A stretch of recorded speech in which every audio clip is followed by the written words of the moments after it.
নমস্কার বন্ধুরা, আমি শুভাশিস সংবাদ সোচ্চারে এই মুহূর্তে স্বাগত জানাই। আজকে যে বিষয়টা একটু আলোচনার জন্য এসেছি সেটা হচ্ছে গতকাল 9ই আগস্ট। আপনারা জানেন যে 9ই আগস্ট এক শহীদ দিবস হিসেবে সারা ভারতবর্ষে, বিশেষ করে বাঙালিরা শহীদ দিবস হিসেবে দিনটিকে পালন করে। কারণ এই শহীদ দিবসেই আহ, মহাত্মা গান্ধীর নেতৃত্বে ইংরেজ ভারত ছাড়ো আন্দোলন শুরু হয়েছিল। এবং এই 9ই আগস্টে শহীদের দিবস হিসেবে দিনটিকে চিহ্নিত করে প্রতি বছর পালন করা হয়। এবং এই দিনটিতে রাখি বন্ধন উৎসবও পালন করা হয়। 1905 সালে বঙ্গভঙ্গ আন্দোলনের সময় যে সেই সময় রবীন্দ্রনাথ ঠাকুর রাখি বন্ধন অনুষ্ঠানের মধ্যে দিয়ে সম্প্রীতির বার্তা পৌঁছে দিয়েছিলেন। আজকে সারা ভারতবর্ষ জুড়ে যে পরিস্থিতি তৈরি হয়েছে, বাংলায় কথা বললে বাঙালিদের ওপর অত্যাচার হচ্ছে, বাঙালিদেরকে বিভিন্ন রকমভাবে হ্যারাসমেন্ট করা হচ্ছে, এবং সবচেয়ে বড় কথা, বাংলায় কথা বললে তাকে বাংলাদেশি বলে দাগিয়ে দেওয়া হচ্ছে। এইসব কারণে এবারের 9ই আগস্টটা একটু অন্য মাত্রায় পালন করার বিষয় ছিল।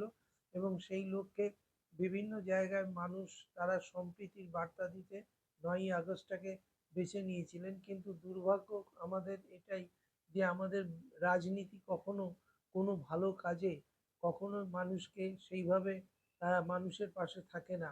যেখানে রাজনীতিটা সবসময় স্বার্থকেন্দ্রিক হয় এবং নিজের প্রোপাগ্যান্ডার জন্য হয়।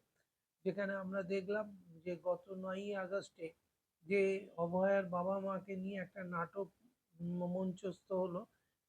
মানে সিবিআই তদন্ত করছে অভয়া কাণ্ডের। সেই সিবিআই তদন্তের পরিপ্রেক্ষিতে সঞ্জয় রায়, যাকে কলকাতা পুলিশ গ্রেপ্তার করেছিল, তাকে সাজা শুনিয়েছে এবং সে আপাতত যাবজ্জীবন কারাবাসে রয়েছে। সেই জায়গায় দাঁড়িয়ে যখন পুরো বিষয়টা, অভয়ার হত্যাকাণ্ড পুরো বিষয়টার একটা বিচার পদ্ধতির মধ্যে দিয়ে চলছে, সেই জায়গায় দাঁড়িয়ে অভয়ের মা বাবাকে নিয়ে শুভেন্দু অধিকারীর নেতৃত্বে ঝান্ডা ছাড়া বিজেপি, মানে এই এই গত 9 তারিখে যারা এই আন্দোলনে সামিল হয়েছিলেন তারা ঝান্ডা নিয়ে, বিজেপি ঝান্ডা নিয়ে আসতে লজ্জা পেয়েছেন। তার কারণ, যেহেতু সিবিআই তদন্ত হচ্ছে এবং সিবিআইটা খোদ অমিত শাহর দপ্তর, যে বিজেপি কেন্দ্রীয় স্বরাষ্ট্র দপ্তরের মানে মধ্যে পড়ে, সেই কারণে তারা লজ্জায় বিজেপির ঝান্ডা না নিয়ে এসে তারা ঝান্ডা ছাড়া জাতীয় পতাকা, আমাদের ন্যাশনাল ফ্ল্যাগ নিয়ে তারা মমতা ব্যানার্জি পদত্যাগ দাবি করতে এসেছিলেন। কোন মমতা ব্যানার্জি পদত্যাগ? যে যিনি তিনবারের মুখ্যমন্ত্রী হয়েছেন, যাকে বাংলার মানুষ 213টির বেশি আসনে জয়যুক্ত করে ভারত পশ্চিমবাংলার প্রধানমন্ত্রী করেছেন। পশ্চিমবাংলার মুখ্যমন্ত্রী করেছেন। সেই মুখ্যমন্ত্রী পদত্যাগ চাইছেন কারা? যারা এই মুহূর্তে সারা ভারতবর্ষ জুড়ে বাঙালিদের ওপর অত্যাচার করছে, নির্যাতন করছে, এবং যারা প্রতিনিয়ত মেয়েদের ওপরে অত্যাচার করে। অত্যন্ত নারী বিদ্বেষী একটি রাজনৈতিক দল, যে দলের ইতিহাস ঘাটলে প্রতিটা বিজেপি শাসিত রাজ্যে দেখা যাবে একের পর এক নারী নির্যাতনের ঘটনা। সেই নারী নির্যাতনকারী দলের লোকেরা, তারা নাকি অভয়া কাণ্ডের সুবিচার চাইছে, এবং সেই সুবিচার চেয়ে তারা নাটক মঞ্চস্থ করলেন 9ই আগস্ট ধর্মতলার বুকে নবান্ন অভিযানের নামে। আমাদের প্রশ্ন একটাই, এই অভয়ার মা বাবার কাছে, যে আপনাদের মেয়ে গত 1 বছর হলো আপনাদের মেয়ে মারা গেছেন, আপনারা সেই মৃত মেয়ের শোকে আপনারা মুহ্যমান ছিলেন, এটাও ঘটনা। কিন্তু বর্তমানে আপনাদের গতিবিধি দেখে যেটা পরিষ্কার লাগছে সেটা হচ্ছে যে আপনারা কি চাইছেন সেটা আপনারা মনে হয় নিজেরাও ঠিক সঠিকভাবে চান না।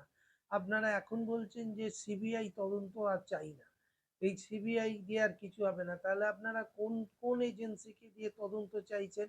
আমার একটা পরামর্শ আছে, যদি আপনারা সেটা গ্রহণ করেন তাহলে খুব উপকার হয়, মানে আপনাদের উপকার হয়, আমাদেরও উপকার হয়। কারণ এই যন্ত্রণা থেকে আমরাও মুক্ত পাই। আপনারা যে যন্ত্রণা তৈরি করেছেন সেটা হচ্ছে আপনারা এক কাজ করুন, আমেরিকার সাথে বর্তমানে আমেরিকার প্রেসিডেন্টের সাথে বর্তমানে আমাদের দেশের প্রধানমন্ত্রীর সম্পর্কটা খুব একটা ভালো না। হ্যাঁ, যে বর্তমানে যা মানে আপকি বার ডোনাল্ড ট্রাম্প, ট্রাম্প সরকার এইসব ন্যাড়াবাজি যারা করেছিল, করে ডোনাল্ড ট্রাম্পকে ক্ষমতায় এনেছিলেন, তাদের এখন পরিস্থিতি খুব খারাপ। তারা ডোনাল্ড ট্রাম্প তাদের সহ্য করতে পারছেন না। তারা দ্বিগুণ তিনগুণ তাদের সমস্ত ট্যারিফ বসিয়ে দিচ্ছেন, ফলে তাদের অবস্থা খুব খারাপ। তারা এখন ট্রাম্প আর মোদির অহিনুকূল সম্পর্ক। এই সময় আপনারা এক কাজ করুন, প্রধান প্রধানমন্ত্রীর মানে দপ্তরে আপনাদের রাস্তা নেই, আপনারা বরং ওই আমেরিকার প্রেসিডেন্ট ডোনাল্ড ট্রাম্পে একটা চিঠি লিখুন এবং তার কাছ থেকে আপনারা মুক্তির জন্য আপনারা দরবার করুন। কারণ একটা জিনিস পরিষ্কার, সেটা সিবিআই বিক্রি হয়ে গেছে। আপনারা বলছেন যে পশ্চিমবাংলার সরকার নাকি সিবিআইকে কিনে নিয়েছে। যদি তাই হয় তাহলে মোদি মমতার সেটিংটা সামনে চলে এসছে। আপনারা বেকার নাটক করতে যাচ্ছেন শুভেন্দু অধিকারীকে সাথে নিয়ে। ওর ওর রাজনীতিতে এখন পায়ের তলার জমি বলে কিছু নেই, এখন পাগলের মতো আচরণ করছে। ওকে দেখে কেউ জয় বাংলা ধ্বনি দিলেও গাড়ি থেকে লাফিয়ে নেমে পড়ছে। তো বিরোধী দলনেতা হিসেবে ওর এখন কাজ হয়ে গেছে পাড়ার আন্ডু গান্ডু লোকেদের মতো কাজকর্ম করা। তো আমরা সেই জায়গা দিয়ে বলছি যে আপনারা ডোনাল্ড ট্রাম্পকে চিঠি লিখুন এবং ডোনাল্ড ট্রাম্প মনে হয় আপনাদের সুবিচার দিতে পারেন।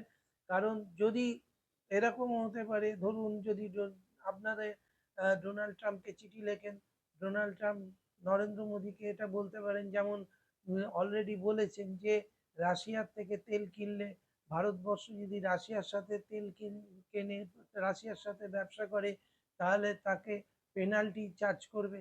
ভারত কার সাথে ব্যবসা করবে সেটা ঠিক করে দেবে আমেরিকা, এবং সেই জন্য যদি কথা না শোনে তাহলে আমেরিকা বসে বসে পেনাল্টি চার্জ করবে। তো সেই জায়গায় দাঁড়িয়ে বলছি, আপনারা এক কাজ করুন, আমেরিকার প্রেসিডেন্টকে চিঠি লিখুন, তার কাছে অভিযোগ করুন, ফেডারেল পুলিশকে দিয়ে তদন্ত করার কথা বলুন। এবং আশা করি যে এই মুহূর্তে যদি এই চিঠি ডোনাল্ড ট্রাম্প পান, উনি তো পাগলা জগাই, হয়তো ওনার লোক মানে সশস্ত্র বল দিয়ে উনি ভারতবর্ষের উপর একটা আক্রমণ করতে পারেন, বা পাকিস্তানকে সাথে নিয়ে একটা কিছু করে আপনাদের সুবিচার পাইয়ে দিতে পারে। আমরা মনে হয় যে এই আপনাদের যে যন্ত্রণা, এই যে মেয়ে চলে যাওয়া আর এই রোজ রোজ খবরের শিরোনাম হওয়ার যে একটা মানে উদম আকাঙ্ক্ষা, হ্যাঁ, মানে ভীষণভাবে শিরোনামে বেঁচে থাকার যে একটা আপনাদের আকাঙ্ক্ষা, সবটাই তখন ফুলফিল হবে। আপনারা দয়া করে আপনাদের কাছে হাত জোড় করে বলছি, আপনার মেয়ের সুবিচার চাইতে আপনারা ডোনাল্ড ট্রাম্পকে একটা চিঠি লিখুন, তার কাছে অভিযোগ করুন। আশা করছি তিনি নিশ্চয়ই কিছু একটা করবেন। হয়তো এমনও হতে পারে আপনার মেয়ের সুবিচারের দাবিতে ডোনাল্ড ট্রাম্প ভারতবর্ষের বিরুদ্ধে যুদ্ধ ঘোষণাও করে দিতে পারেন, এবং সেই যুদ্ধে হয়তো দেখা গেল মমতা ব্যানার্জি কে হত্যাও করে দিতে পারেন, যে নবান্নের ওপর একটা বোমা ফেলে দিয়ে চলে গেল, যেরকম ইরানে গিয়ে বোমা ফেলেছে, সেরকম নবান্নের উপরে একটা বোমা ফেলতে পারে। তো এইরকম একটা কিছু না হলে কিন্তু কিছু হবে না আপনাদের ওই। আর একটা জিনিস আমি বুঝতে পারছি না, আপনারা রাস্তায় নেমে আন্দোলন করছেন, অথচ বিভিন্ন মিডিয়া আপনাদের মুখ দেখাচ্ছে না। কেন মুখ দেখাচ্ছে না? আরে আপনাদের মুখ না দেখালে আগামী দিনে আপনারা তো নির্বাচনে দাঁড়াবেন, ভোটে দাঁড়াবেন বলেই এইসব করছেন। তো আমরা তো ভোট দেবো আপনাদের, সেই যদি প্রার্থীর মুখটাই না ভালো করে দেখতে পারি তাহলে ভোট দেবো কি করে? আপনারা আপনার মেয়ের মৃত্যুটাকে পুঁজি করে নিয়েছেন, এটা পরিষ্কার বোঝা গেছে, এবং এটা ভাঙিয়ে যতদিন পারবেন চালিয়ে যাবেন, খেয়ে যাবেন। এবং টাকা তো আসছেই, টাকা তো ভালোই আসছে, কোনো অসুবিধে নেই। যে দলের সাথে যে লোকজনের সাথে রয়েছেন সেই সব লোকজন, তারা কোটি কোটি টাকার মালিক, তারা আপনাদের ভরিয়ে দিচ্ছে, তাদের সরকারের কাছ থেকে আপনাদের কিছু পাওয়ার কোনো প্রয়োজন নেই। কিন্তু এই যে আপনারা আন্দোলন ফান্দোলনগুলো করছেন, এর নামে যে যন্ত্রণা তৈরি হচ্ছে, এবং সবচেয়ে বড় কথা 9th আগস্ট একটা আমাদের ভারতবর্ষের একটা, বিশেষ করে বাঙালিদের কাছে একটা রিমার্কেবল ডে। সেই জায়গাটাতে তারা সেই রাখি বন্ধন উৎসবটাকে ঠিক মতো পালন করতে পারলো না, সেটা শুধু আপনাদের এই অসভ্যতামি ইতরামি বাঁদরামির জন্য। যাই হোক, এগুলো বন্ধ করুন, আমার পরামর্শটা শুনুন। সেটা হচ্ছে আপনারা ডোনাল্ড ট্রাম্পকে চিঠি লিখুন, কারণ এই মুহূর্তে পৃথিবীর সবচেয়ে ক্ষমতাবান লোক যদি কিছু থাকে সে হচ্ছে মানে ওই পাগলা জগাই, একমাত্র ওই পারবে আপনাদের এই বিষয়গুলো নিয়ে তার বিবেচনা করতে, এবং ভারতবর্ষের মোটামুটি সব কোর্টের ওপর আপনাদের অনাস্থা হয়ে গেছে। ট্রায়াল কোর্ট তার তার জাজমেন্ট আপনাদের পোষায়নি, হাইকোর্টে গেছিলেন, হাইকোর্ট থেকে সুপ্রিম কোর্ট গেছেন, সুপ্রিম কোর্ট থেকে ধাক্কা খেয়ে আবার হাইকোর্টে চলে এসেছেন। এই ভারতবর্ষের কোর্ট ফোর্ট দিয়ে কিছু হবে বলে আমারও মনে হচ্ছে না। আপনার মতো আমিও খুব হতাশ। হ্যাঁ, সেই কারণেই বলছি, একমাত্র মানে অভিযোগ জানাবার একটাই জায়গা আছে, সেটা হচ্ছে ওই পাগলা জগাই ওই আমেরিকাকে প্রেসিডেন্টকে একটা চিঠি লিখুন। আমার দৃঢ় ধারণা আপনি আমেরিকার প্রেসিডেন্টকে চিঠি লিখলে উনি নিশ্চয়ই কিছু করবেন। অ্যাটলিস্ট মমতার নবান্নের ওপর একটা বোমা ফেলতেই পারে, এবং সেই বোমাতে যদি মমতা ব্যানার্জি মারা যান বা তার যদি কোনো ক্ষতি হয়, তাহলে নিশ্চয়ই আনন্দের আর শেষ থাকবে না, উৎফুল্ল হবেন। আর ওই পদত্যাগ পদত্যাগ দাবি করে কোনো লাভ হবে না, কারণ তিনবারের জেতা মুখ্যমন্ত্রী। আপনি বললে আপনি কোন হরিদাস পাল? আপনার এক মেয়ে মারা গেছে বলে আপনার ওইরকম তো প্রতিদিন ভারতবর্ষের প্রতিদিন 98টা করে মেয়ে রেড হচ্ছে, তাহলে সবার বাবা মাই তাহলে প্রধানমন্ত্রী পদত্যাগ চাইবে রোজ, তাহলে একটা করে প্রধানমন্ত্রী হবে, একটা করে মুখ্যমন্ত্রী হবে। ওই সমস্ত পাগলের মতো দাবি, ছাগলের মতো দাবি করে কোনো লাভ নেই। বরং ওই পাগলা জগাইকে গিয়ে ধরুন, আপনার যথেষ্ট টাকা পয়সা আছে, প্লেন ধরেও চলে যেতে পারেন আমেরিকায়, গিয়ে পাগলা জগাই হাতে পায়ে ধরুন, যে উনি একমাত্র কিছু করতে পারেন। আমার এই উপদেশ, এটা নিন, এতে আপনারও উপকার হবে, আমাদেরও উপকার হবে। এই যন্ত্রণা, আমরাও রাস্তাঘাটে বেরিয়ে আটকে যাচ্ছি, এই অসভ্যতামি ইতরামি এই চলতেই থাকবে, এগুলো বন্ধ হওয়া দরকার। আর এর থেকে বেশি কিছু বলবো না। নমস্কার, ভালো থাকবেন।